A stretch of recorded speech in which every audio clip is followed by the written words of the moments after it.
essa insatisfação do ministro Gilmar, ele também deixou claro num outro pronunciamento, relembrando aí o histórico dos últimos anos, né? Citando inclusive a questão da Lava Jato. Vamos assistir.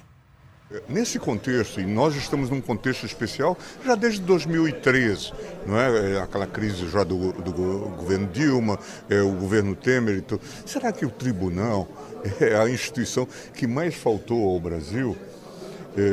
Essa é a pergunta que eu acho que a gente tem que se fazer. E as coisas se deterioraram de tal maneira que chegamos a esse governo Bolsonaro, com resultados trágicos. Não é? Também envolve uma luta da memória contra o esquecimento. E a gente passa borracha muito rapidamente nesses fatos.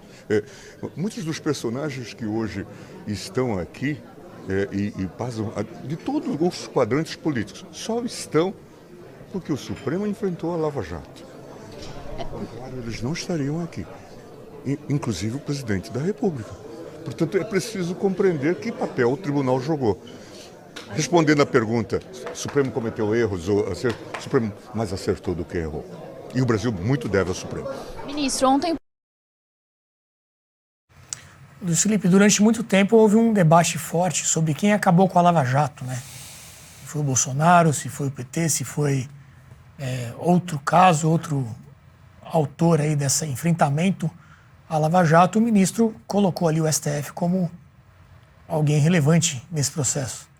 Colocou a Lava Jato e colocou a eleição do presidente Jair Bolsonaro em dúvida. Se o STF agiu, como que ele agiu, em que função que ele agiu. Também gostaria de saber de como que o STF agiu contra a Lava Jato, porque essas duas coisas ele implicou nessa conversa. E isso é gravíssimo.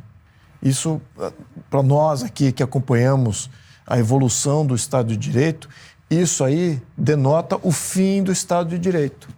A intervenção monocraticamente, ou menos de uma Assembleia não eleita, em um processo eleitoral, é o que está insinuado, é o que está inferido na conversa dele, de um lado. De outro lado, a interferência no maior e melhor chance que nós tínhamos de combater a corrupção do sistema, matando a Lava Jato e matando aqui possibilidades de um candidato que poderia ter sido eleito. Agora, ficou a dúvida, não posso dizer que como que influenciaram, né? Exatamente como. Adoraria que o ministro Gilmar Mendes estivesse aqui e a gente poderia fazer uma cariação em público para discutir exatamente qual foi esse papel do Supremo, para a gente entender em detalhe e se isso é condizente com o Estado de Direito ou não, e se isso é condizente com separação de poderes, que ele mesmo clama. Ele mesmo falou, olha, essas decisões contra o STF, isso viola o princípio da separação de poderes. Falei, peraí, então quer dizer que um poder independente pode se autoconclamar ditatorial?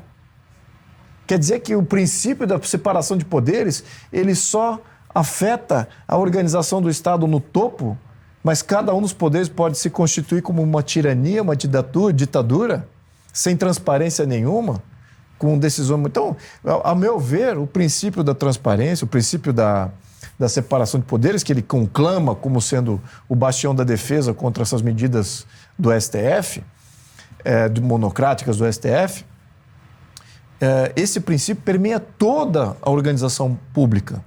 Ou seja, tem que ter separação de poderes em absolutamente toda a organização pública, porque é exatamente isso que cria os freios e contrapesos.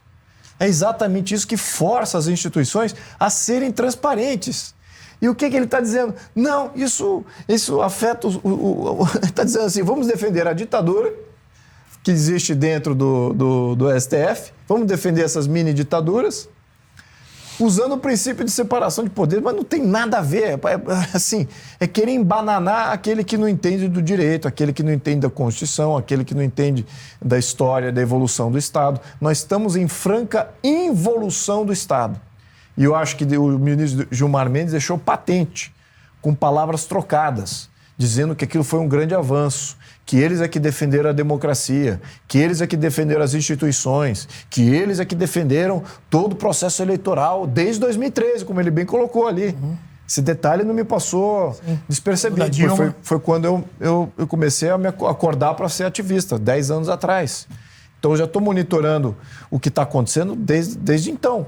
E o que vemos desde então é uma involução do Estado de Direito brasileiro, aqui protagonizado pelo STF até, nas palavras do próprio juiz. Adoraria ter essa discussão com ele. Enfim, em público até, tornando transparente esse debate. É assim que eu vejo.